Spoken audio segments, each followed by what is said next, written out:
a rather important topic that's going to be taking over our bulletin this hour. This is with regards to the air pollution that South Asia, in fact, a lot major cities in Asia have to grapple with every year during the winter season. We will be joined by an expert on this matter to help us understand this in greater depth. But let's take a look at the story first that's developing across Asia. 9 out of the world's 10 cities with the worst air pollution are in Asia. Concentrations of fine particulate matter, PM 2.5, in some of the region's most densely populated and poor areas are up to 20 times higher than what the WHO considers healthy. It causes an estimated 2 million premature deaths in the region each year and incurs significant economic costs, according to the reports of the World Bank. According to reports, these are the areas within South Asia that consistently show poor to severe category AQI. And these cities are, as you can see on the map, Lahore, which in fact currently is completely choking, Delhi, Dhaka, Kathmandu, and Karachi. So what are the main reasons behind such severe air pollutions in these areas? Let's take a look. Stubble burning and vehicle emissions are one of the major causes behind such severe air pollution. Both contribute to toxic smog blanketing massive stretches of land from Lahore to Delhi. Winters also witness rampant garbage burning, which releases hazardous toxic ash into the air, causing harmful respiratory diseases. Moreover, air pollution travels long distances in South Asia and gets trapped in large airsheds that are shaped by climatology and geography.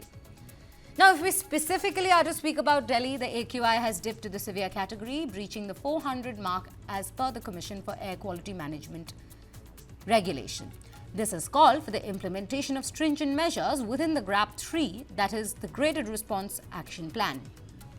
So this is the current condition that we bring to you. In fact, there are stories that we've been covering from Lahore as well, which is currently being called the most polluted city across the globe, not just Asia. We'll discuss all this and more with Dr. Radha Goel, Deputy Director of Indian Pollution Control Association. Dr. Goel, a very good afternoon to you and welcome to News 9.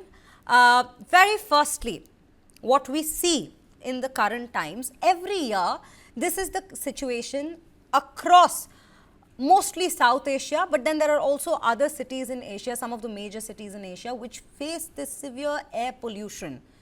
And we see people at risk day in and day out, people, vulnerable age groups, children, elderly, everybody exposed to such high risks.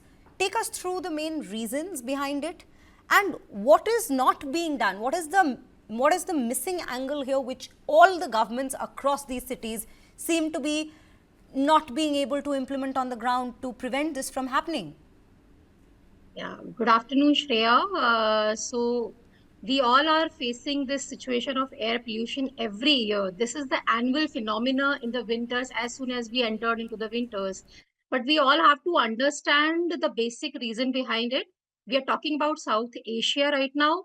So we have to, you rightly pointed out that climatology and the geography that plays very, very important role apart from what are the causes or the sources of the pollution. So right now, Lahore, Delhi, all the Indo-Gangetic Plain cities or the countries. So first we have to I just want to focus on to the Indo-Gangetic Plain and Himalayan region. So as soon as the winter approaches, what happens that westerly winds, when they are started coming, they bring the pollution from Lahore, from Pakistan, from east region, and that entire Indo-Gangetic plain, which includes the east of Pakistan, then most of like eastern or northern part of India, which includes Uttar Pradesh, Delhi, Uttarakhand, all these cities, all these states, and then going up to Bangladesh, Nepal. So this is entirely the Indo-Gangetic plain, right? So entire wind which is coming from towards west to east, that is carrying the pollution. But as the winter approaches, the air becomes heavier at this time. So it doesn't disperse top of the atmosphere. So it traps all the pollution which is coming from the sources on the ground. And it traps within the air. So there would be like little bit of smoke in the air, smoke plus fog. These two things make smog conditions, the gas chamber. The entire Indo-Gangetic plain becomes the gas chamber this time, because this air is not ever able to travel to the higher atmosphere. Dispersion conditions, wind becomes very calm. So that's what we are, as soon as like the November month, the temperature starts dipping. So the air pollution conditions become severe and severe in entire Indo-Gangetic plain this time. So this is one of the major, climatological. And Delhi, if I particularly say, and the cities like Agra or Chandigarh, wherever. So we are all from all sides, we are covered with the mountains, which doesn't allow this pollution to disperse. So air is coming and trapping here in these cities. So this is the major region, apart Right. from whatever the sources we are existing. Yeah. Right. So, Dr. Goyal, as you speak of Delhi, let's also understand this. The geographical reasons absolutely exist, and which is why this has been a consistent problem over years. But every time we see during these few months, starting about late October, this is the AQI condition across Delhi. For that matter, this year, even Lahore, we see hazardous levels being reached in the AQI scale. What is it that the governments here are missing? What is it that they could have done, not to prevent, because of course there are geographical reasons as well, which you've said, but at least to control it? Because I've heard doctors say day in and day out that, during these times, avoid these cities. But then where to go? Because we are looking at a report of areas across South Asia, or for that matter across Asia. So where will people go? Yeah. So, Shreya, what governments are missing is they are taking whatever the actions they are taking state-wise, country-wise, but they have to understand this air pollution is not the boundary specific. This is a trans-boundary element. It doesn't respect the country's boundaries. So, until unless all the countries, they have to understand that looking at the geography of South Asia, whether it is Pakistan or Nepal or Bhutan or India or Bangladesh, we are talking about coordinated approach is missing among the countries. So that is the problem, because whatever the actions you are taking in India, but you are getting the 30% pollution from maybe Pakistan, or maybe similar to the Bangladesh, like even if Bangladesh is taking the action, but 30 or 40% of pollution Bangladesh is getting from the India. So this is the transboundary movement, and government have to understand that this air pollution doesn't respect their country boundaries or jurisdictions. So they have to think beyond it when they are talking about the measurable actions. So that's what my focus is. And multi-sectoral, we know all the sectors from where the pollution is coming, entire Indo-Gangetic plain, the waste burning, stubble burning.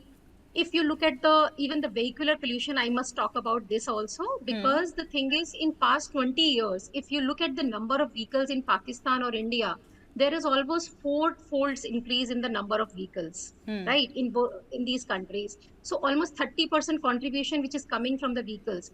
And this is the point where the winters are approaching, and even the festive times when the people's movement of vehicles increases on the road, increasing the traffic jams, the congestions on the road, which keeps on idling of the vehicles and trapping the pollution near to the ground. So Right. I'm not saying that pollution remains entire year in the cities of these, because the sources are very high, but thanks to the God and to the wind conditions and to the sun, when it is very high, wind conditions are faster, this pollution get dispersed very easily to the upper atmosphere.